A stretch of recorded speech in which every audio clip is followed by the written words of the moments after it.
নীলের আকাশের নিচে ঘন সবুজে ভরা এক বনে থাকত দুটি মিষ্টি পাখি, একটি লাল আর একটি নীল। লাল পাখির নাম ছিল রাঙা, আর নীল পাখির নাম ছিল নীলা। রাঙা ছিল খুব চঞ্চল, সবসময় এদিক ওদিক উড়ত, নতুন কিছু খুঁজে বেড়াত। আর নীলা ছিল শান্ত, কিন্তু খুব বুদ্ধিমতী। তাদের দুজনের বন্ধুত্ব ছিল সবার মধ্যে সবচেয়ে বিশেষ। প্রতিদিন সকালে সূর্য ওঠার সঙ্গে সঙ্গে তারা দুজনে বনের উপরে উড়ে বেড়াত। রাঙা বলত, আজ আমরা কোথায় খাবার খুঁজব? নীলা হাসত, যেখানে বাতাস ভালো লাগে সেখানেই। তারা দুজনে নানা রকম ফল, বীজ আর ফুলের মধু খুঁজে খেত। পথে তারা অন্য পাখিদের সঙ্গে দেখা করত, কখনো গান গাইত, কখনো খেলত। একদিন বনে প্রচণ্ড ঝড় উঠল।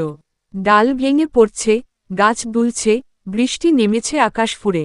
রাঙা ভয় পেয়ে গেল, সে জানত না কোথায় লুকোবে। তখন নীলা তাকে ডেকে বলল, চলো, আমি একটা নিরাপদ জায়গা জানি। নীলা রাঙাকে নিয়ে উড়ে গেল বনের ভেতর এক পুরনো খালের ধারের বড় গাছের ফাঁপা অংশে। সেখানে তারা দুজনে নিরাপদে আশ্রয় নিল। ঝড় থামার পর রাঙা অবাক হয়ে নীলাকে বলল, তুমি না থাকলে আমি আজ অনেক সমস্যায় পড়তাম। নীলা মৃদু হাসল, বন্ধু মানেই তো পাশে থাকা। ঝড়ের পর সূর্য আবার হাসল, বনের পাতায় চকচক আলো লেগে উঠল। রাঙা আর নীলা আবার ডানা মেলে আকাশে উড়ল।